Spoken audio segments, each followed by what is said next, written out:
Pemirsa, penemuan mayat tanpa identitas menggegerkan warga setempat yang mengapung di Sungai Lawi Alas, Desa Pulau Nadap, Kecamatan Lawi Alas. Mayat tersebut berjenis kelamin laki-laki.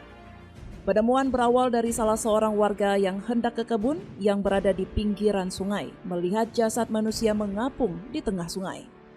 Saat mengetahui mayat tersebut, pemirsa, warga langsung melapor ke Polsek terdekat. Dengan sigap pihak Polsek Lawi Alas bersama tim Inafis langsung menuju TKP guna untuk mengevakuasi mayat yang belum diketahui identitasnya ke Rumah Sakit Umum Haji Sahudin Kutacane.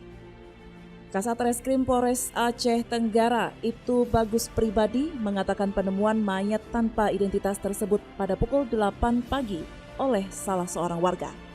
Pihak kepolisian mengharapkan kepada warga Aceh Tenggara, bagi warga yang merasa kehilangan saudara berjenis kelamin laki-laki, segera melapor ke Polres Aceh Tenggara.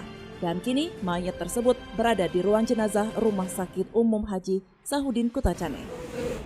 Baik rekan-rekan, hari ini sekitar pukul 8 pagi, berdasarkan info dari masyarakat, adanya ditemukan mayat tanpa identitas di Sungai Lawi Alas, tepatnya di Desa Pulau Nadap, Kecamatan Lawi Alas, Kabupaten Aceh Tenggara.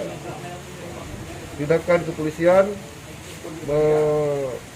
mengamankan mayat tersebut dan dibawa ke Rumah Sakit Umum Sahudin untuk dilakukan identifikasi dan otopsi. Dari hasil sementara pemeriksaan dokter, mayat tersebut sudah meninggal lebih daripada 3 hari dan pada tubuhnya ada luka-luka, tapi tidak bisa diperkirakan apa penyebabnya karena sudah mengalami pembusukan. Tindakan kepolisian adalah menunggu